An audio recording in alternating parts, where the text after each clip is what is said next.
네, 안녕하십니까. 교회 소식 전해드리겠습니다. 예배드리도록 힘써주시기를 바랍니다. 주일 새벽 기도를 드리고 있습니다. 주일 예배를 위해서 함께 기도해 주시기 바랍니다. 오늘은 성령 강림주일 16번째 예배를 드리고 있습니다. 그리고 오늘 오후 예배 후에 구역 모임이 있게 되겠습니다. 전도대 모임 이제 매주 토요일 오전 10시에 푸른 초장에서 모이고 있습니다. 또 선교회 모임이 또 다음 주에 있습니다. 기도 제목 계속 기도해 주시고 9월의 목회기에 계속 참고해 주시기 바랍니다. 교회 소식 있습니다. 이제 다 같이 일어서서 격렬한 마음으로 하나님 앞에 예배를 드리겠습니다.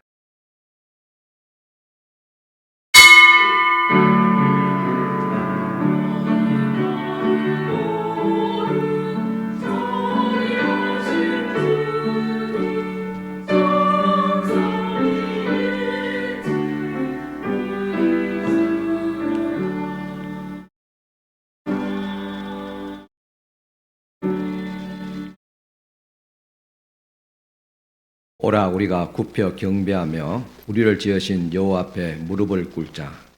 그는 우리의 하나님이시요 우리는 그가 기르시는 백성이며 그의 손이 돌보시는 양이기 때문이라. 너희가 오늘 그 음성을 듣거든 너희 마음을 완악하게 하지 말지어다. 아멘. 존귀하신 하나님, 죄로 인해 죽을 수밖에 없었던 저희들을 예수님의 십자가의 은혜로 구원받게 하시고 때마다 시마다 성령님으로 인도하여 주시니 감사를 드립니다. 이 시간 하나님을 기뻐하며 예배할 때 우리 마음의 소원을 이루어 주시고 발걸음을 주님께 맡기고 의지할 때 우리의 기도에 응답하여 주시고 정성을 다하여 찬양 드릴 때 영광 받으시옵소서. 사모하는 모든 성도에게 하나님의 사랑과 은총을 정오의 빛같이 밝게 비추어 주시기를 원하며 예수님의 이름으로 기원하옵나이다. 아멘. 네, 다 같이 앉아서 한 주간의 삶을 돌아보면서 주님 앞에 고백의 기도를 드리겠습니다.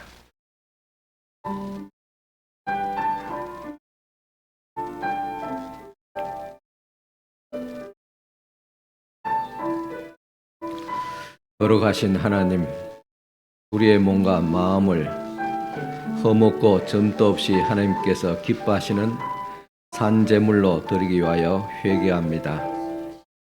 지난 한 주간 영적 잠에 취하여 기도 생활을 멀리했습니다. 진리의 말씀과 주님의 음성에 귀를 막고 내 뜻대로 다녔습니다. 선한 일에 힘쓰지 못하고 성전에 모이기를 싫어했습니다. 오히려 악한 동무들과 어울려 지내며 무지한 말과 거역하는 행동으로 하나님의 뜻을 거스리며 맡겨주신 봉사의 직분과 복음 전파의 사명을 다하지 못했습니다. 오늘 예배의 자리로 나왔어야 이것이 하나님 앞에서 고쳐야 할 흠이요 지워야 할 점인 것을 깨닫습니다. 주여, 십자가의 보혈로 저희를 정결하게 씻어 주옵소서. 그라여 흠도 점도 없이 하나님만 섬기게 하여 주시옵소서. 예수님의 이름으로 이 고백의 기도를 드립니다. 아멘. 너희 악이 제하여 졌고 내 죄가 사하여 졌느니라. 아멘. 교독문 다 같이 22번 교독하시겠습니다.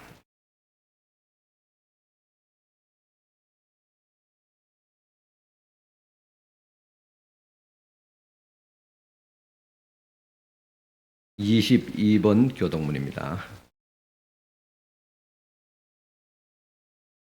악을 행하는 자들 때문에 불평하지 말며 불의를 행하는 자들을 시기하지 말지어다.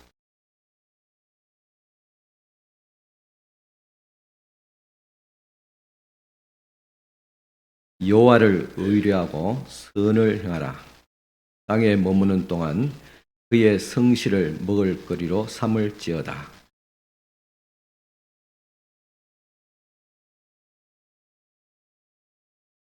내 길을 여호와께 맡기라.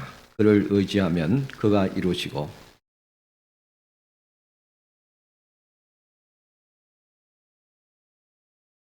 여호와 앞에 잠잠하고 참고 기다리라.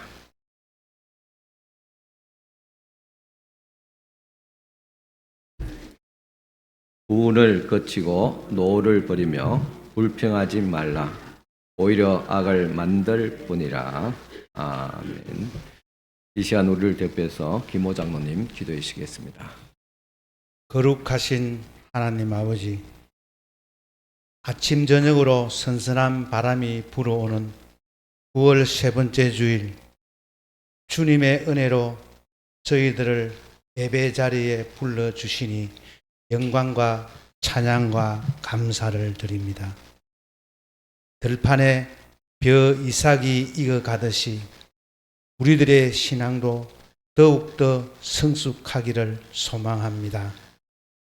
지난 한 주간도 주님의 손길로 지켜주셨으나 우리는 주님의 말씀보다는 세상에 더 마음이 쏠렸던 저희들을 용서하여 주시옵소서. 십자가의 보혈로 우리들의 죄를 정결케 하시고 성령으로 우리들의 마음을 새롭게 하시옵소서. 병상에 있는 성도들에게 치유와 위로를 주시며 마음이 상한 자와 낙심한 자들에게 편안과 위로를 주시옵소서. 예배를 위하여 수고하시는 모든 손길들 피곤치 않게 하시고 찬양대와 교사 선생님들, 봉사자들에게 힘을 더하시고 어린 아이에서부터 어르신들까지 온 성도님들이 하나 되어 하나님 나라를 이루어 가게 하시옵소서. 이제 주님의 귀한 말씀을 듣고자 합니다. 말씀을 전하는 자와 듣는 자 모두에게 크신 은혜를 베풀어 주시옵고 말씀 속에서 하나님을 만나는 큰 기쁨이 있게 하시옵소서. 목사님과 늘 함께 하셔서 온전히 몸된 교회와 성도님들을 위하여 섬기고 하나님께 충성을 다하는 귀한 목사님으로 세워 주시옵소서. 우리 교회와 우리 건물제일교회 식구들을 지켜주시는 거룩하신 예수님 이름으로 기도하옵나이다.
찬송가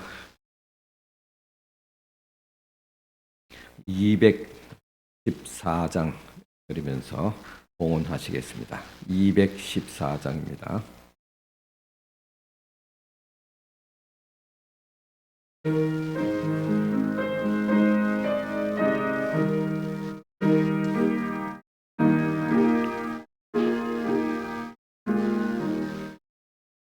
나 주의 도움 받고자 주 예수님께 빕니다. 구원 허락하시사 날 받아 주소서. 내 모습 이대로 주 받아 주소서. 날 위해 돌아가신 주 날 받아 주소서. 헌죄에 빠져 영죽을 날 위해 피 흘렸으니 주 형상대로 빚어사 날 받아 주소서. 내 모습 이대로 주 받아 주소서. 날 위해 돌아가신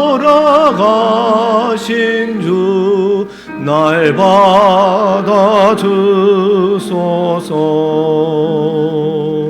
내 힘과 결심 약하여 늘 깨어지기 쉬우니 주 이름으로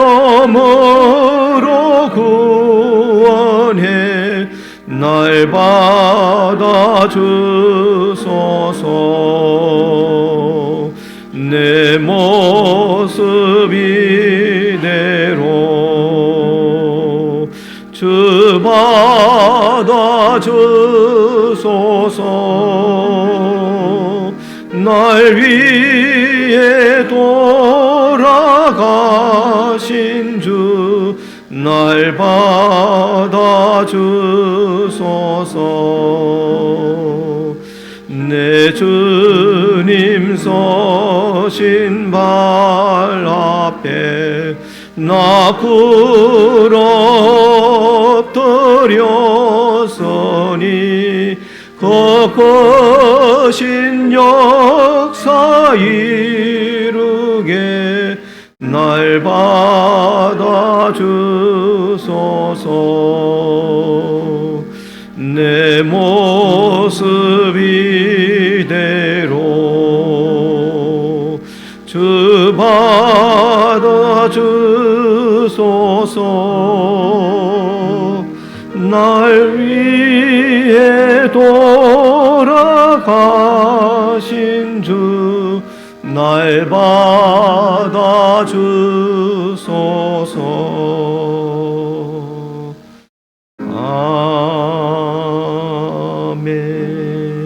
아멘. 봉헌 기도 드리겠습니다.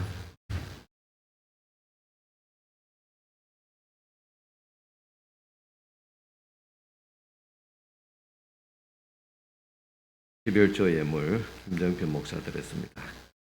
김동열 지사님 들었습니다. 이영아 지사님 들었습니다. 이모장 들었습니다. 남명숙 지사님 들었습니다. 정금영 권사님 들었습니다. 하나님의 것을 구별해서 첫 예물을 주님 앞에 올려드립니다. 주님 앞에 모든 것을 다 드려야 되지만은 받은 은혜 감사하면서 먼저 첫 예물 11조를 드립니다. 이 손길을 주께서 기쁘게 받아주시고 주께서 약속하신 대로 물질의 복을 저희들의 사업과 직장과 가정 위에 주께서 부어주시옵기를 원합니다. 주님 앞에 드리고도 부족함이 없는 넘치는 물질의 복을 다해 주시고 또 첫 것을 들었음에 모든 삶에 있어서 또 경제적으로 손실이 없도록 주께서 막아주시옵소서. 또 이 시간 주님 앞에 감사하며 주님의 사랑과 은혜 가운데 살게 하심을 감사하며 받습니다. 늘 함께 하시는 주님 은혜 감사하며 정순과 드렸습니다. 주님의 사랑에 감사하며 모장님 들었습니다. 하나님 아버지 모든 일상의 주님 은혜입니다. 감사하며 임순례 권사님 들었습니다. 하나님의 은혜로 회복해 하심을 감사하며 박근혜 들었습니다. 범사에 감사하며 영역에 강건하게 하시며 하나님 딸 믿음 안에 지켜주셔서 정수 권사님 들었습니다. 하나님의 은혜 감사하며 김정수 권사님 들었습니다. 은혜 감사하며 양동기 이사님 들었습니다. 동자 이사님 들었습니다. 은혜 감사하며 정금영 권사님 들었습니다. 오천수 권사님 들었습니다. 김명자 권사님 들었습니다. 김다행 청년 들었습니다. 은혜 감사하며 남명숙 지사 김정표 목사 들었습니다. 박병영 권사님 들었습니다. 또 하나님께서 우리에게 베푸신 은혜 감사하며 귀한 또 감사의 예물을 드렸습니다. 모든 일에 또 범사에 감사하는 주의 귀한 이 손길을 주께서 축복하여 주시고 항상 기뻐하라 쉬지 말고 범사에 감사라는 주님의 말씀을 의지해서 또한 주님 앞에 먼저 또한 우리의 삶을 돌아보면서 감사의 예물 드립니다. 이 손길을 주께서 귀하게 여기시고 받아주시옵기를 원합니다. 우리 삶에도 감사가 넘치게 하옵시고 그리 아니하실지라도 여호와를 인하여서 감사하는 절대적인 감사와 기쁨이 저희들에게 있게 하여 주시옵기를 바라고 합니다. 또 주님 앞에 주일의 헌금을 드리며 성교 구제 자아 건축에 물러드립니다. 아름다운 이 모든 향기로운 예물이 주님의 나라와 또 하나님의 영광을 위해서 쓰여지게 하옵시고 주님의 은혜 가운데서 또한 주님 앞에 드리는 손길이 또 하나님의 전에 복간에 쌓여지게 하옵시고 또 하나님의 전에 통해서 저희들의 모든 아버지여 경영 또 경제 생활들에 주께서 물질로도 복을 다하여 주시옵기를 바라고 하면서 예수님 이름으로 감사 기도드리옵나이다. 아멘.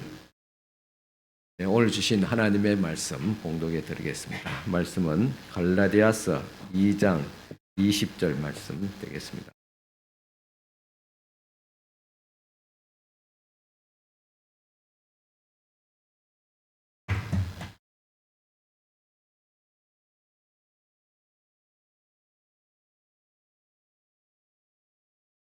갈라디아서 2장 20절 말씀 찾으시고 일어서서 하나님의 말씀 받으시기 바랍니다.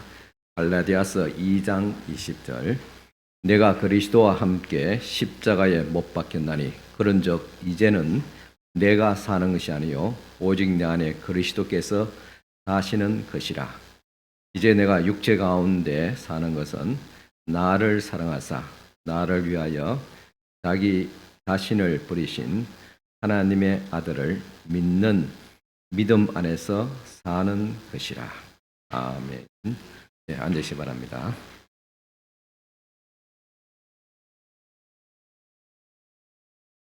네, 여러분 한 주간 또 잘 지내셨습니까? 또 한 주간을 또 후회 없이 잘 사셨습니까? 우리는 종종 인생의 말년에 헛되게 살았다. 정말 여태껏 살았다고 외치는 사람들을 보게 됩니다. 인생의 종착역에서 살았다고 고백한다면 도대체 어떻게 하라는 말입니까? 그렇게 허탄하게 끝내는 것이 인생이라면 그야말로 그 인생은 흠한 것이 되지 않겠습니까? 내가 만일에 마지막 날에 주님 앞에 섰을 때 헛되게 살았다고 통곡하는 모습을 생각해 보면 생각하기도 끔찍하지 않겠습니까? 그렇다면 지금부터라도 내가 마지막에 헛살았다고 하지 않게 하는 것이 무엇인가를 찾아야 될 줄 압니다. 그러기 위해서는 이 질문에 대답할 수 있어야 합니다. 사람이 무엇으로 삽니까? 우리의 삶을 가치 있게 만드는 것이 무엇입니까? 내 삶의 열정을 바칠 수 있는 한 가지가 무엇입니까? 지금부터라도 그것을 찾아서 바칠 때 우리의 인생은 결코 헛되지 않을 줄을 믿습니다. 그렇다면 내 삶의 열정을 바칠 수 있는 한 가지가 무엇이냐? 먼저 답을 드리면서 시작하고자 합니다. 바로 예수 그리스도이고 그분이 지신 십자가입니다. 그리스도는 나의 구원자이시고 십자가는 가장 가치 있게 사는 삶의 능력이기 때문입니다. 이 점에 대해서 앞으로도 말씀을 드리고자 합니다. 그런데 그리스도와 그분이 지신 십자가가 어떻게 내게 가치가 되고 능력이 될 수 있는가? 그렇게 되기 위해서는 먼저 내가 그리스도 안에 있어야 되고 그리고 십자가 위에 서 있어야 됩니다. 오늘 본문 갈라디아서 2장 20절에 내가 그리스도와 함께 십자가에 못 박혔나니 그런즉 이제 내가 사는 것이 아니요 오직 내 안에 그리스도께서 사시는 것이라. 이제 내가 육체 가운데 사는 것은 나를 사랑하사 나를 위해서 자기 자신을 버리신 하나님의 아들을 믿는 믿음으로 하는 것이라고 했습니다. 이 말씀은 그리스도와의 신비한 연합을 말하고 있습니다. 이는 그의 평생의 기도의 제목이기도 합니다. 이 말씀이 현실이 되기 위해서는 성령의 임재가 있어야 됩니다. 성령의 임재 없이는 그리스도와 연합하기라는 것은 불가능하기 때문입니다. 연합 자체가 신비로운 영적인 연합이기 때문에 하나님의 성령이 임재함을 통해서 연합을 이룰 수가 있는 것입니다. 그래서 예수께서도 이 문제를 가지고 고민한 니고데모에게 불과 성령으로 거듭나지 아니하면 하나님의 나라를 볼 수 없다고 말씀하시면서 성령을 통해서 우리는 그리스도와 연합을 이룰 수가 있게 되는 것입니다.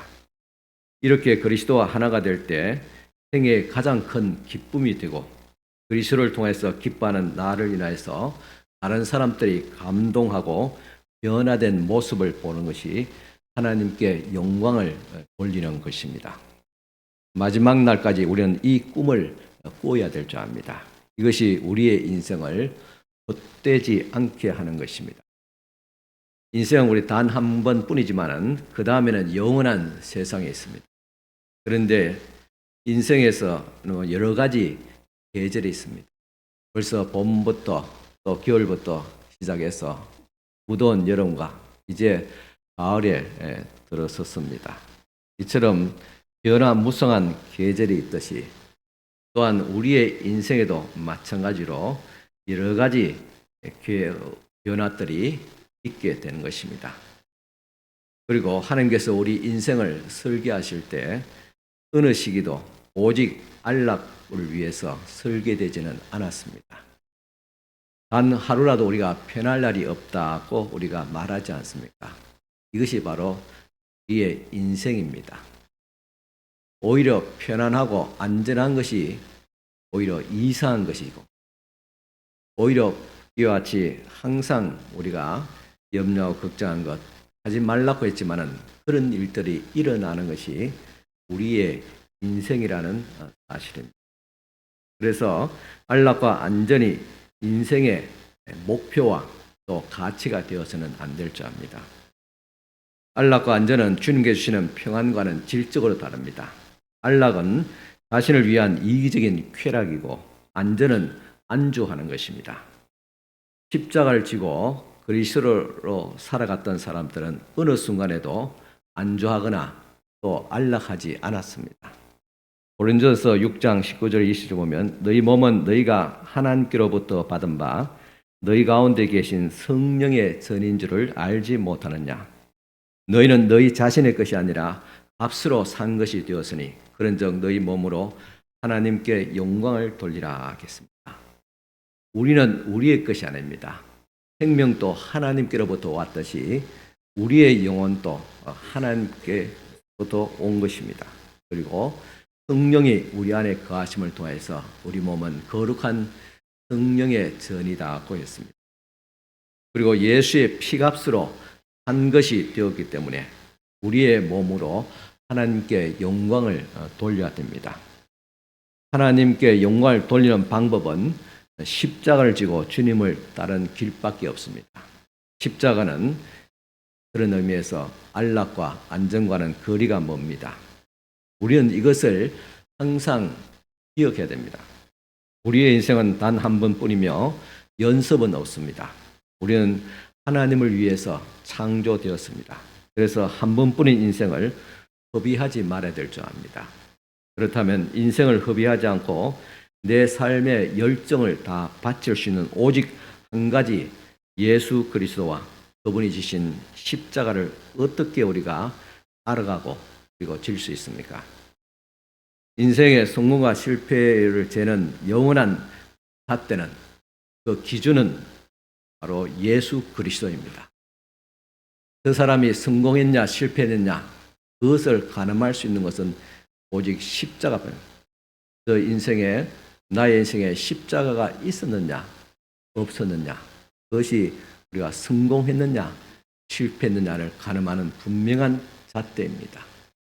우리는 세상적인 어떤 번영과 출세를 통해서 재물을 통해서 그 사람 참 성공했다 아니면 실패했다고 말합니다. 이것은 하나님의 기준이 아니라 인간이 보는 세속적인 기준입니다. 세상 역사도 예수 그리스도가 기준이 되어서 그리스도의 오신 전을 기원전이라 오신 이후로부터 또 기원 후라고 나누고 있습니다. 이것은 단순히 시간을 나누는 것이 아니라 그리스도가 세상의 중심이라는 깊은 의미가 있습니다. 이 사실로 내 영혼이 다시 깨어나야 됩니다. 인생의 모든 의문과 질문을 해결하는 통일된 한 가지 해답은 오직 예수 그리스도입니다. 이 예수 그리스도가 곧 나의 기쁨입니다. 그래서 그분을 끊임없이 찾고 알아가고 함께하는 것이 나의 기쁨이 되어야 됩니다. 이것은 단순히 소그룹 안에서 또 주관적인 느낌이나 감정을 의미하는 것이 아닙니다. 학문적인 책을 통해서 또 가능한 것이 아닙니다. 오직 성경에서 찾는 것이 가장 중요한 핵심입니다. 성경은 인생을 허비하지 않도록 이끄는 지침서가 되기 때문입니다. 오늘 우리가 이 성경을 끊임없이 묵상하면서 성경이 말씀하시는 하나님의 선하시고 기뻐하신 뜻이 무엇인가를 찾기 위해서 자기 자신에게 날마다 엄격하게 훈련해야 됩니다. 이사야서 1장 18절 보면 여호와께서 말씀하시되 오라 우리가 서로 변론하자. 너희 죄가 주홍 같을지라도 눈과 같이 희어질 것이요 진홍같이 붉을지라도 양털같이 희게 되리라고 말씀하셨습니다. 여기 보면 오라 우리가 서로 변론하자 하겠습니다. 하나님께서 우리에게 와서 서로 변론하자. 주님께서 우리에게 말씀 주시면 들으면 그만이지 않습니까? 들을래 말래 그렇게 하면 될 건데 왜 변론하자 했을까? 그것은 하나님 앞에서 말씀을 통해서 하나님의 뜻을 함께 찾아가 보자 하는 그런 뜻입니다. 그래서 우리는 하나님의 말씀 가운데서 핵심적인 진리가 무엇인가, 그리고 성경이 목적하는 바가 무엇인가, 또 성경에서 있는 일관성이 무엇이고 통일성이 무엇인가를 우리가 찾아가야 됩니다. 이것을 변론하자는 것입니다. 너희 죄가 주홍 같을지라도 겠습니다. 이것은 인간의 현실, 우리가 죄인임을 기억하라는 것입니다. 이것이 우리의 현실입니다. 그런데 눈과 같이 희어질 것이요 겠습니다. 어떻게 눈같이 희어지는가? 진홍 같은 죄가 깨끗이 어떻게 씻음을 받을 수 있었는가? 이것을 변론하고 생각하고 찾아가야 된다는 말입니다. 이 말씀은 십자가에 달리신 예수 그리스도를 향하고 있습니다. 그러기에 주홍 같은 내 죄, 진홍 같은 내 죄가 눈같이 희어지고 양털같이 희게 되는 것입니다. 이렇게 성경은 그 진리는 일관된 한 가지입니다. 이 진리들이 서로 연결되어 마침내 성경의 통일성을 이루게 되고 그것을 드러내게 됩니다. 그 통일성은 또한 한 방향, 한 목적으로 향하고 있습니다. 그 한 방향이 바로 예수 그리스도이고 한 목적이 그리스도를 통해서 십자가를 짐을 통해서 하나님께 영광을 돌리는 것이라는 사실입니다.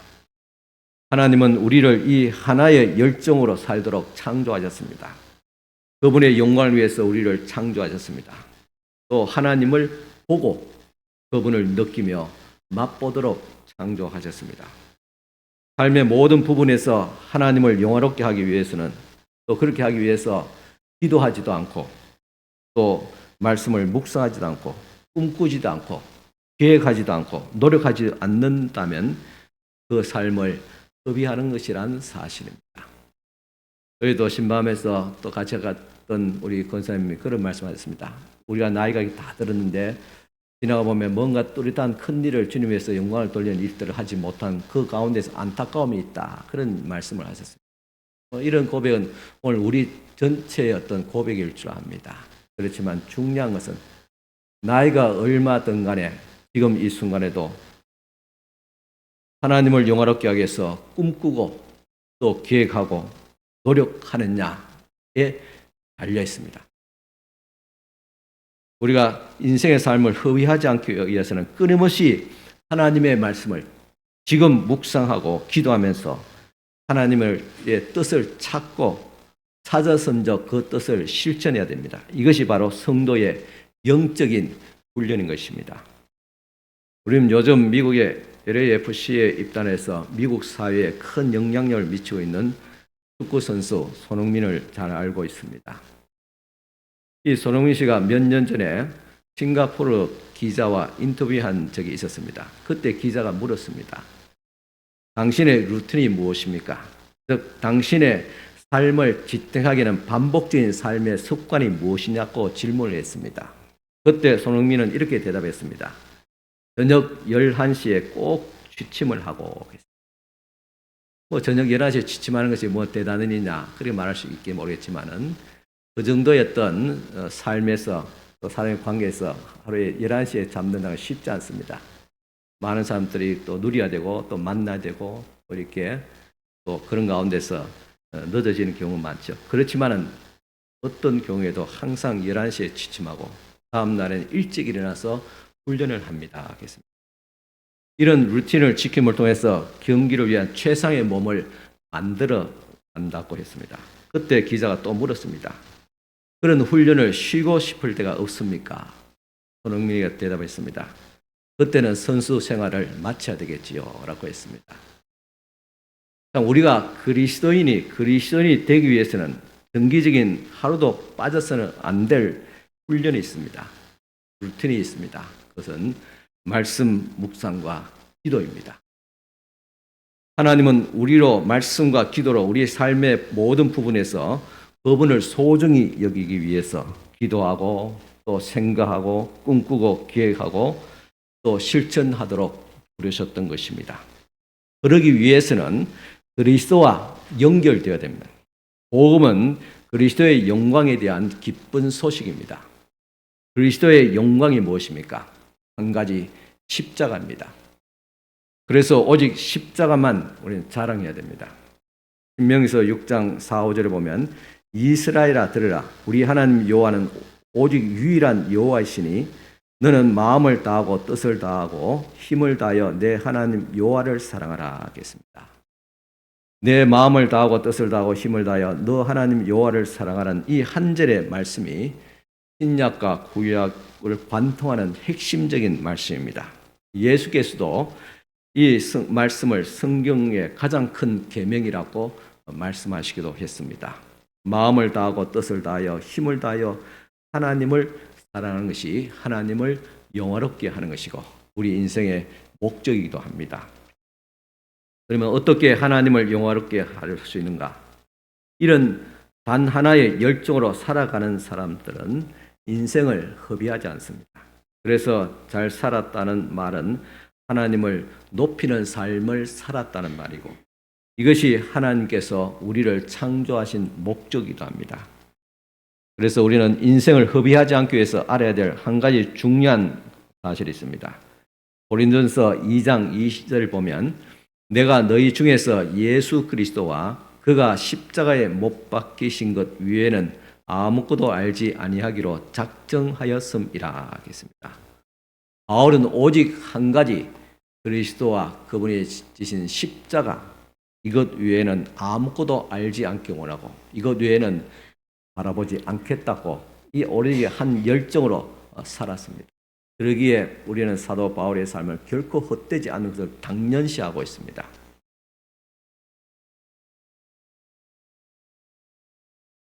우리 인생을 헛되게 살았다는 인생의 비극이 무엇인지 아십니까? 여러분들이 원하신 것이 무엇입니까?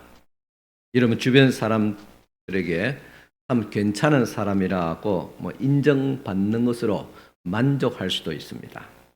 그리고 좋은 직장, 또 배우자, 자녀, 때론 자동차, 또 친구 아니면 안전한 은퇴 생활, 고통이 없는 마지막에는 평안한 죽음을 잘 살아간 것이다고 생각할 수도 있습니다. 하지만은 이것이야말로 바로 인생의 비극입니다. 어떻게 안전하게 안착하는 삶이 어떻게 인생의 비극이 될 수 있느냐? 그것은 그 속에 십자가가 없기 때문입니다. 저는 이 시간 무엇이 비극인지 두 부류의 사람들을 예를 들어서 말씀드리고자 합니다. 2000년 4월 서부 아프리카 카메룬에서 선교 사역을 하다 죽은 루비와 로라라는 두 여인이 있었습니다. 열흘이 넘은 간호사 루비는 평생 독신으로 살면서 한 가지 큰 일에 인생을 쏟아부었습니다. 바로 복음을 듣지 못한 사람들, 가난하고 병든 사람들에게 예수 그리스도를 전하는 일이었습니다. 또 로라도 당시 여든을 바라보는 미망인이자 의사로서 카메룬에서 루비를 도왔습니다. 보통 간호사가 의사를 돕지 않습니까? 보자고. 그런데 여기는 달라서 선교지에서는 간호사를 의사가 돕는 역할을 했다는 것입니다. 그런데 2004년도 4월 어느 날 이들이 탄 차가 주행 중에 브레이크 파일로 말미암아 절벽으로 떨어졌습니다. 결국 두 여인은 그 자리에서 죽었습니다. 이 비보가 본국과 가족과 교회에 전해졌습니다. 본국에 살고 있던 또래의 여성들, 20년 전에 벌써 은퇴해서 혼주의 재롱을 보면서 안락한 노후를 보내고 있었을 때 이 두 사람은 한 가지 일, 곧 예수 그리스도를 향해서 영광을 나타내기 위해서 병으로 죽어가는 가난한 사람들을 섬기는 데 헌신했습니다. 이들의 삶과 죽음은 절대로 비극이 아닙니다. 오히려 영광입니다. 이들의 삶이 허비하지 않았습니다. 이들의 생명은 잃어버리지 않았습니다. 마가복음 8장 35절에도 보면 누구든지 자기 목숨을 구원하고자 하면 잃을 것이요 누구든지 나와 복음을 위하여 자기 목숨을 잃으면 구원하리라고 예수께서 분명히 말씀을 하셨습니다. 그러면 무엇이 비극인가? 루비와 로라 또래의 사람들이 60대에 은퇴하고 조용한 바닷가에 거처를 마련하고 부부가 아침이면 일어나 커피와 토스트 한쪽을 아침으로 대신하고 해변가를 걸으면서 조개 껍질을 줍고 수집합니다. 그리고 그렇게 인생을 마치게 됩니다. 그럴 때 주님의 날, 큰 심판의 날에 주님 앞에 섰을 때 주님, 제가 모은 이 조개 껍질을 보실래요? 하고 서 있는 그 부부를 상상해 보십시오. 평범하게 보이지만 이 부부의 삶이야말로 바로 비극입니다. 왜냐? 끝까지 십자가가 없기 때문입니다. 오늘 사람들은 이러한 비극을 꿈꾸라고 우리를 설득합니다. 광고에서도 이 꿈을 살았고 그렇게 설득합니다. 그렇지만 우리는 이에 맞서서 이 꿈을 사지 말라고 우리 자신에게도 다짐하고 우리의 자녀들에게도 이야기해야 됩니다. 평범하지만은 이 치명적인 성공의 삶을 허비하지 않도록 대신 우리 자녀들이 사도 바울같이 평생을 일편단심으로 비전을 가지고 십자가와 함께 기쁨의 삶을 살아라고 이야기하고 원해야 될 줄 압니다. 사도 바울은 오직 그리스도와 그분의 십자가에 못 박히신 것만 알기를 원했습니다. 그래서 사도행전 20장 24절 보면 내가 달려갈 길과 주 예수께 받은 사명 곧 하나님의 은혜의 복음을 증언하는 일을 마치려 하면은 나의 생명조차 조금 더 귀한 것으로 여기지 아니하노라. 마지막까지 예루살렘에서 결박돼서 로마 감옥에 수감되고 그리고 박해 때 순교할 때까지 내가 달려갈 길을 다 마쳤다. 그것은 끝까지 십자가를 지고 가는 것입니다. 그리고 나의 생명을 조금 더 귀한 것으로 여기지 않았다. 그리스도와 그분의 지신 십자가의 정신으로 끝까지 살았다는 것입니다. 이런 바울의 삶은 결코 헛되지 않았습니다. 오늘 우리들이 어떻게 감히 바울과 견주할 수 있습니까? 바울같이 어떻게 우리가 살 수 있습니까? 라고 말할 수 있습니다. 그렇지만 바울은 하나님이 아닙니다. 우리와 똑같은 성정을 가진 사람입니다. 그렇다면 우리도 영이 바울 같은 그런 삶을 그런 정신으로 살아가야 될 줄 압니다. 사도 바울은 오직 하나만이 중요했습니다. 내 인생을 허비하지 않으리라. 내 길을 끝까지 가리라. 마지막까지 잘 달려가리라. 내가 하는 모든 일에서 하나님의 은혜의 복음을 나타내리라. 결승전까지 가리라는 다짐입니다. 그래서 나의 달려갈 길을 끝까지 마쳤다. 후회 없는 삶을 살았다. 그렇게 고백할 수 있었던 것입니다. 바울은 오직 그리스도를 얻기 위해서 다른 모든 것을 다 잃어버렸습니다. 배설물로 여겼다 했습니다. 거기는 오직 하나 그리스도를 알고 그리스도를 얻는 것만이 중요했습니다. 여기에 비하면 다른 것들은 아무리 크다 할지라도 그것은 배설물에 불과하다는 사실입니다. 우리는 지금 헛되이 삶을 낭비하기 쉬운 그런 환경에 살아가고 있습니다. 2025년을 살아가는 우리들에게 정말 비극이 무엇인가는 질문을 해야 될 줄 압니다. 우리가 주가는 안락한 삶의 할 말로 어떻게 생각하면 정말 비극이 아닌지, 이 비극진 삶을 향해서 꿈을 가지고 산다는 것은 바로 세상 풍조에 빠져들고 있지는 않은지를 생각을 해야 됩니다.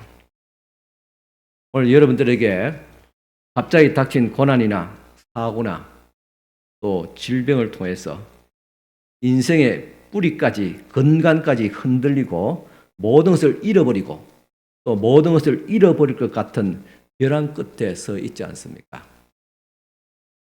또 지금은 괜찮을지 모르겠지만 그런 일들이 우리에게도 닥칠 수가 있습니다.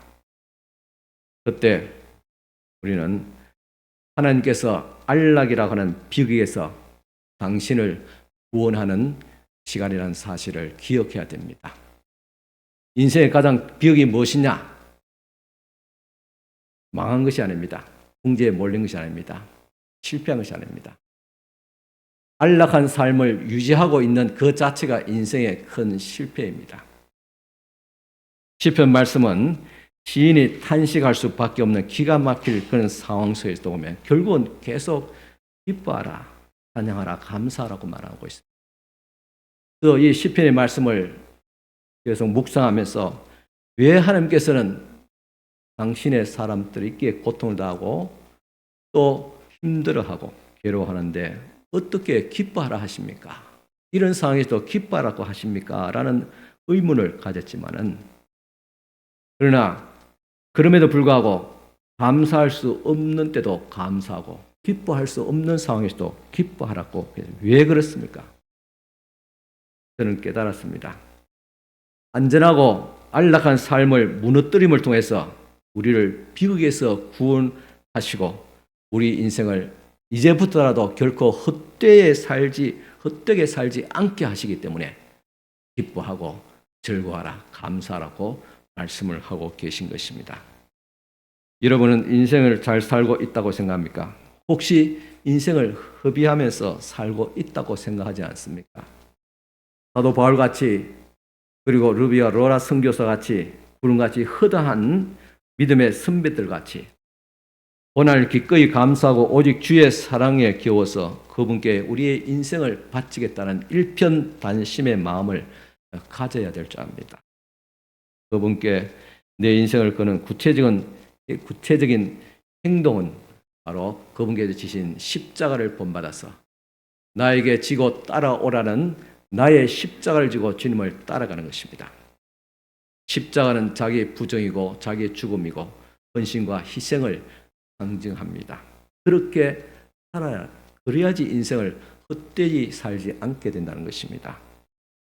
내가 그리스도와 함께 십자가에 못 박혔나니 그런 적 이제 내가 사는 것이 아니요 내 안에 그리스도께서 사신 것이라. 이제 내가 육체 가운데 사는 것은 그래도 내가 세상 속에서 안락한 삶을 추구하라는 이 세상 풍조 속에서 내가 사는 것은 내가 나를 사랑하사 나를 위하여서 자기 자신을 버리신 하나님의 아들을 믿는 믿음 안에서 사는 것이라. 그리스도와 함께 십자가를 진 사람만이 그리스도 안에 있는 사람인 것입니다. 내 안에 정말 그리스도가 계신가? 마가복음 8장 34절 보면 무리와 제자들을 불러주시되 누구든지 나를 따라오려거든 자기를 부인하고 자기 십자가를 지고 나를 따를 것이니라 하겠습니다. 십자가를 지려면 큰 희생이 따르게 됩니다. 그 희생이라는 것은 죄로 물든 이 세상에서 굳이 다르게 살아간다는 이 자체가 큰 희생입니다. 모두가 안락한 삶, 안락한 노후 생활을 꿈꾸고 있는 이 시대에 굳이 내가 십자가를 지고 끝까지 주를 위해서 헌신하며 희생하며 살겠다는 이 자체가 바로 세상과 다른 것이고 세상과 다르게 살다 보니까 우리는 큰 희생을 치르고 살아가는 것입니다. 독일의 유명한 신학자요 목회자였던 본헤프 목사님이 말씀했습니다. 십자가는 우리와 그리스도의 교제가 시작될 때 우리에게 다가온다 했습니다. 내가 그리스도를 깊이 알고 그분을 알아가려고 힘쓰고 말씀을 묵상할 때 그때야 비로소 십자가가 내게 다가온다 했습니다. 그리스도께서는 한 사람을 부르실 때 그에게 와서 내게 와서 죽으라고 요구한다. 자신이 오직 은혜로 의롭게 되었다고 말할 권리가 있는 사람은 그리스도를 따르려고 전부를 버린 사람뿐이다. 우리는 은혜로 구원받았다고 쉽게 말하고 있습니다. 그렇게 이 사실을, 이 진리는 우리는 알고 있습니다. 그러나 진정 은혜가 되기 위해서는 은혜로 내가 정말 의롭다고 되었다고 자신할 수 있는 사람은 그리스도와 함께 십자가를 진 사람뿐이다 그랬습니다. 이것은 어떤 묵상이나 어떤 이론이 아닙니다. 실제입니다.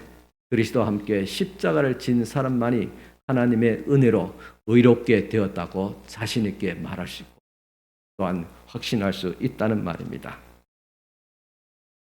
우리는 이 고난을 피하려다가 우리의 인생을, 남은 인생을 낭비하지 말아야 될 줄 압니다. 디모데후서 3장 12절 보면 무릇 그리스도 예수 안에 경건하게 살고자 하는 자는 박해를 받으리라 하겠습니다. 고난은 당연한 삶인 것입니다. 우리 일상생활의 위험을 받아들여야 됩니다. 왜냐하면 우리는 내일 일을 모릅니다. 아니, 1시간 뒤의 문제도 우리는 모르고 있습니다. 그래서 그런 의미에서 우리가 생각하는 그 안전은 신기루에 불과합니다. 바로 안전은 없습니다. 그래서 안전을 추구하는 것이 바로 우리의 삶을 허비하는 것입니다. 헛되게 사는 것입니다. 우리는 이런 삶에 그리스도 안에서 경건하게 살고자 하는 자는 반드시 박해를 받는다는 이 사실을 당연하게 여길 때 그 위험에 담대하게 맞설 수가 있는 것입니다. 성경에 보면 이런 위험을 담대하게 맞선 사람들이 있었습니다. 에스더 왕후입니다. 포로기에 있어서 그가 민족의 위기에 있을 때 그는 이렇게 말했습니다. 에스더 4장 16절에 당신은 가서 수산에 있는 유대인들을 다 모으고 나를 위하여 금식하되 밤낮 3일을 먹지 말고 마시지도 마소서. 나도 나의 시녀와 더불어 이렇게 금식한 후에 규례를 어기고 왕에게 나아가리니 죽으면 죽으리라고 하니라 하겠습니다. 또 사드락 메삭 아벤노고 또 말했습니다. 다니엘서 3장 18절에 그렇게 하지 아니하실지라도 우리가 하나님의 말씀을 지키고 또 의롭게 살아가는데 이로 말미암아 우리가 지금 예매하게 고난을 받고 있는데 세상의 안정과 쾌락에는 그 우상 앞에 우리가 절을 하지 않는다고 그 권세 앞에 절을 하지 않는다고 지금 죽음의 직전에 있는데 그런데 하나님께서 우리를 능히 구원하실지라. 그렇지만 그렇게 아니하실지라도 왕이여 우리가 왕의 신들을 섬기지 아니하고 왕이 세우신 금신상에게 절하지 아니할 줄을 아옵소서 하겠습니다. 오늘 이 시대에 많은 사람들은 거의 다 이 왕이 세운 세상 권력이 세운 우상 앞에 금 앞에 제문 앞에 절을 하고 있습니다. 안락한 삶과 안착을 위해서 절을 하고 있습니다. 그런데 사드락 메삭 아벳느고는 절하지 않겠습니다. 꼭 말했습니다. 사도 바울도 사도행전 21장 13절에 바울이 대답하되 여러분 어찌하여 울어 내 마음을 상하게 하느냐 나는 주 예수의 이름을 위하여 결박당할 뿐만 아니라 예루살렘에서 죽을 것도 각오하였노라고 하니 겠습니다. 이처럼 자신이 이제 예루살렘에서 결박될 것을 알고 이제 로마로 압송되어 죽음에 이를 것을 알면서도 너희는 슬퍼하지 말라. 하나님의 사람, 십자가를 지고 가는 사람은 이와 같이 고통과 핍박은 당연한 것이고 내가 죽을 각오까지 하고 있노라고 말씀했습니다. 이렇게 산 사람들이 바로 헛되게 살지 않는 사람들입니다. 이렇게 십자가를 지는 우리의 모습을 보고 다른 사람들이 하나님을 믿게 된다면 그것이야말로 하나님께 최고의 영광을 돌리는 것입니다. 다른 사람들이 하나님을 믿게 하려면 내가 십자가를 지고 있는 삶을 보여줘야 됩니다. 보여준다는 것은 바로 희생과 그리고 베품, 섬김이라고 할 수 있습니다. 우리는 자비를 베푸는 쪽에 있는가? 우리는 은혜 베풀기를 혹시라도 소홀하고 있지 않는가? 우리에게는 용서하는 마음이 있는가? 만약 없다면 우리의 도움이 필요한 사람들을 외면하고 삶을 허비하게 되는 것입니다. 베품은 그리스도인의 참된 증거인 것입니다. 우리가 세상과 같은 가치관, 즉 안일과 안락을 자신의 를 즐겁게 하기 위해서 산다면 그것이 곧 바로 하나님을 배반하는 것입니다. 하나님께서 원하시는 가치관은 무엇입니까? 먼저 그의 나라와 의를 구하는 것, 그리스도와 비교해서 모든 것을 배설물로 여기는 것, 우리는 소유를 빼앗기는 것도 기쁘게 당하는 것, 도리어 하나님의 백성과 함께 고난받기를 잠시 죄악의 낙을 누리는 것보다 더 좋아하는 것, 이러한 모습을 볼 때 하나님께서 영광을 받으시고 이러한 모습을 사람들이 보고 하나님을 믿게 된다는 사실입니다. 예, 오늘 이 시대에 사람들이 이 사회에서 그리스도인을 향해서 또 교회를 향해서 소망을 묻지 않고 있습니까? 저는 요즘 한류에 대해서 마음이 좀 다소 들떠 있습니다. 유명한 또 스포츠 선수들이 세계에서 우리나라를 빛낼 때 또 가슴이 벅찹니다. 그러면서 왜 교회는 오늘 이 시대에 그런 희망과 기쁨을 주지 못하고 있는가? 라고 계속 그렇게 질문을 하게 됩니다. 이것은 또한 저희 자신에 대한 질문이기도 합니다. 왜 사람들이 우리에게 소망에 대해서 그리스도에서 묻지 않고 있을까? 그것은 오직 한 가지입니다. 우리 안에 예수 그리스도의 십자가가 없기 때문입니다. 그러므로 우리는 수단과 모든 것을 다 동원해서 성경의 모든 말씀을 사용해서 우리의 삶을 다시 빚어가야 됩니다. 오늘 우리의 모든 삶이 하나님의 중심이며 그리스도를 보호하러 여기고 그리고 베품과 나눔을 향해서 그렇게 나아가야 될 줄 압니다. 하지만은 이 가운데서 우리가 뛰어야 될 삶도 있습니다. 좀 더 편하게 살면 어떻게 해야 하는가? 좀 더 재미있게 살려면 어떻게 해야 될까? 좀 더 안락한 안착을 위해서는 어떻게 살아야 되는 것인가? 어떻게 어려움을 피해 볼까? 이런 마음을 우리가 피해야 됩니다. 이것이 바로 십자가의 원수로 살아가는 모습이기 때문입니다. 이것을 넘어서는 것이 바로 우리의 믿음입니다. 실제로 믿음을 무너뜨리는 삶에 우리가 허비하고 있습니다. 어떤 것입니까? TV는 그동안 60년 동안 우리의 삶을 허비하게 하는 도구가 되었습니다. 저도 TV의 뉴스들을 또 간혹 또 방영들을 보고 있습니다. 근데 어느 날인가 TV가 고장 나빴어요. 안 본 지 몇 달이 되었습니다. 다시 고치려고도 살려고 하지 않습니다. 왜냐? 그동안 허비한 것으로 충분하기 때문에. 광고는 우리의 탐욕과 욕망의 씨앗을 우리 마음에 뿌리고 있습니다. 인터넷은 우리의 삶을 얕게 만들고 있습니다. 우리는 지금 하나님의 무게가 없는 시대에 살고 있습니다. TV가 창조한 세상에 살고 있습니다. 영혼이 무감각하게 됩니다. 하나님을 찾는 일이 TV를 보는 것보다도 흥미롭지 않는 그런 시대에 살고 있습니다.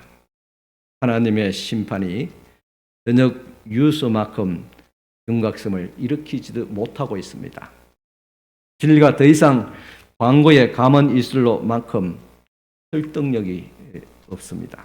그러므로 우리까지 이는 무의미한 일에 몰두하지 말아야 될 줄 압니다. 입고 먹고 마시는 일에 삶을 허비하지 않아야 될 줄 압니다. 오직 그리스도와 그분의 십자가만이 위대하게 해야 됩니다. 우리는 죄와 의의 경계선 사이에서, 진리와 거짓 사이에서, 공의와 불의 사이에서, 청년과 부패 사이에서, 사랑과 정오 사이에서, 교만과 겸손 사이에서, 아름다움과 추함 사이에서, 바른 교리와 잘못된 교리 사이에서, 부지런함과 게으름 사이에 살고 있습니다. 이러한 자기와의 싸움에서 우리는 십자가에 달리신 예수 그리스도가 우리의 분명한 기준이 되어야 되고 그렇게 되어야 되는 것입니다. 이제 우리는 이 세상에서 하나님과 함께하는 사람이 되어야 될 줄 압니다. 고린도서 7장 24절에 보면 형제들아 너희는 각각 부르심을 받은 그대로 하나님과 함께 가라 하겠습니다.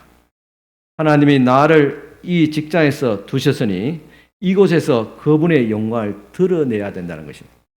하나님이 나를 이 교회에 있게 했기 때문에 이 교회에서 십자가의 가치를 드러내야 되는 거예요. 나로 하여금 우리 가정에 두셨으니 이 가정에서 하나님의 영광을 드러내야 된다는 것입니다. 어떻게 드러냅니까? 베드로전서 2장 21절 보면 그리스도도 너희를 위해서 고난을 받으사 너희에게 본을 끼쳐 그 자취를 따라오게 하려 하셨느니라 하겠습니다. 그리스도도 예수님도 우리를 위해서 고난을 받으셨다 하겠습니다. 그리스도께서 십자가를 먼저 지시고 앞서 가셨습니다. 본을 보였습니다. 이처럼 오늘 우리들도 본을 보여야 될 줄 압니다. 본을 보여야 되고 본은 바로 섬김의 본입니다. 사랑의 본이고 용서의 본입니다. 어디서 보여야 됩니까? 먼저 나에게 보여야 됩니다. 내가 나를 볼 때 부끄럽지 않아야 되고 양심에 어긋나지 않아야 됩니다. 또 우리 가정에서는 부부간에 보여야 됩니다. 당신 때문에 참 하나님을 잘 믿겠다. 그런 관계가 되어야 되죠. 또 부모 자식 간에도 그렇게 보여줘야 됩니다. 또 교회 안에도 보여줘야 됩니다. 교회가 사랑이 많다는 것을 보여줘야 됩니다. 이웃 간에 보여줘야 됩니다. 믿음의 사람들이 더 지독하다는 그런 말을 들어서는 안 될 줄 압니다. 이런 말을 듣는 이유는 단 한 가지입니다. 십자가를 지지 않기 때문입니다. 십자가는 자기 희생이고 그리고 섬김입니다. 성경은 말합니다. 무슨 일을 하든지 마음을 다하여 죽게 하듯 하고 사람에게 하듯 하지 말라 하겠습니다. 무슨 일을 하든지 하나님께 하듯 하라. 썩는 양식을 위해서 일하지 마라. 사람들을 사랑하고 하나님을 높이기 위해서 수고하라. 당신의 일을 통해서 사람들을 복되게 할 수 있는 새로운 방법을 찾아가라. 이익부터 따지는 태도를 버리고 당신이 하는 일이 섬기며 어떻게 사람을 도울 수 있는가를 생각하라는 것입니다. 우리가 경제 활동을 하고 있습니다. 돈을 벌려는 목적이 우리의 필요를 채우는 데 있지 않다. 사실 우리의 필요를 채우는 것은 그렇게 많지 않습니다. 사실은. 오히려 다른 사람들의 필요를 채우는 데 있다면 바로 그것이 그리스도를 드러내는 것이라고 했습니다. 요한복음 3장 16절에 하나님이 세상을 이처럼 사랑하사 독생자를 주셨으니 이는 그를 믿는 자마다 멸망하지 않고 영생을 얻게 하려 하심이라 하겠습니다. 그리스도께서는 세상 모든 사람, 하나님께서는 세상 만민을 사랑하사 그들을 구원하기 위해서 예수님을 보내시고 예수께서 오셨다고 했습니다. 이처럼 오늘 우리들도 세상을 구원하기 위해서 또 사랑하시는 하나님의 큰 그림을 우리 마음에 그려야 될 줄 압니다. 우리가 걸어가야 될 길이 있습니다.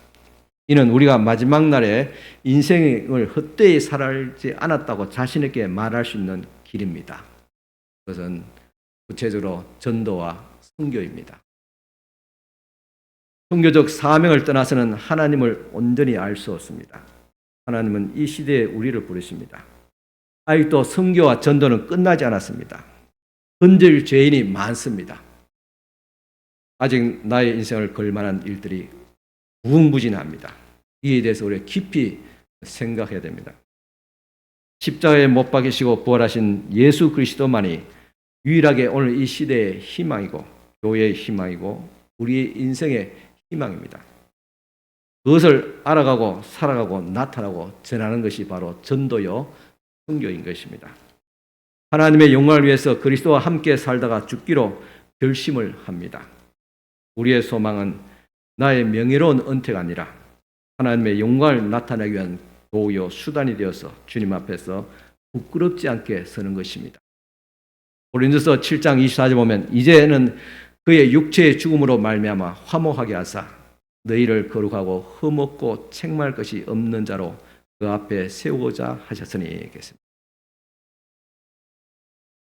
우리 주 예수께서 당신의 죽음을 통해서 우리와 하나님과 화목케 하고 또 사람과 사람과 화목케 하신 것은 우리로 하여금 거룩하고 하나님 앞에서 책망할 것이 없는 자로 그 앞에 세우고자 합니다 하고 했습니다. 예수께서 우리를 위해서 죽으시고 그 십자가의 본을 우리에게 보여주신 것은 오늘 저와 여러분들 하여금 마지막 날에 주님 앞에 섰을 때 책망할 것이 없는 자로 세우기 위한 것이다.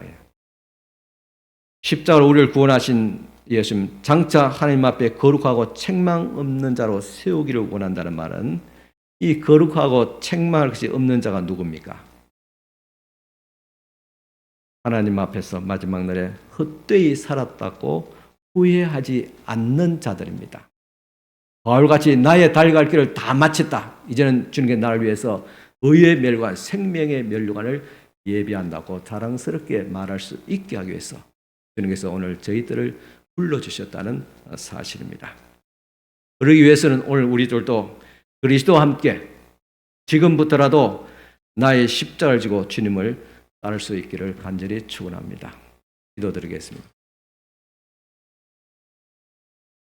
하나님 앞에 저희들이 섰을 때 후회하지 않는 비극적인 모습이 되지 않도록 하여 주시고 또 지금부터라도 그리스도와 함께 십자가를 지고 주님을 따라가게 하옵시고 날마다 하나님 말씀과 기도 가운데서 하나님의 선하시고 기뻐하시는 뜻을 찾아갈 수 있는 저희요 하나님의 교회이고 이 나라와 민족이 될 수 있도록 역사하여 주시옵기를 간절히 바라고 합니다. 오늘도 그리스도와 함께 능히 십자가를 짐을 통해서 주어지는 세상이 줄 수 없는 큰 평화와 기쁨으로 충만케 하여 주시옵소서. 주님 앞에 이르는 날까지 잠시도 우리를 향한 믿음의 훈련을 쉬지 않게 하옵시고 날마다 말씀을 묵상하며 기도하며 그 가운데서 하나님의 선하신 뜻을 날마다 찾아가게 하옵시고 깨달았은 적 그 말씀을 우리 삶의 현장에서 실천할 수 있도록 주님 인도하여 주시옵소서. 우리의 모습을 보고 우리의 주위의 사람들이 감동을 하게 하옵시고 주님을 믿겠노라고 고백할 수 있는 하나님의 영광이 우리의 삶을 통해서 현장에서 일어나게 하여 주시옵소서. 예수님 이름으로 기도드리옵나이다. 아멘. 찬송가 499장 찬송가 다 같이 드리겠습니다. 499장입니다.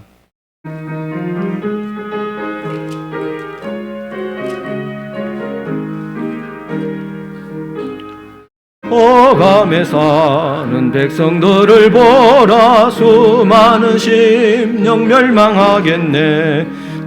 누가 들까 주의 복음 들고 생명을 구원하는 곳으로. 건권세 주께 있으니 건권세 주께 있으니 너는 가서 주의 복음 전하라. 주가 너 항상 지키리라.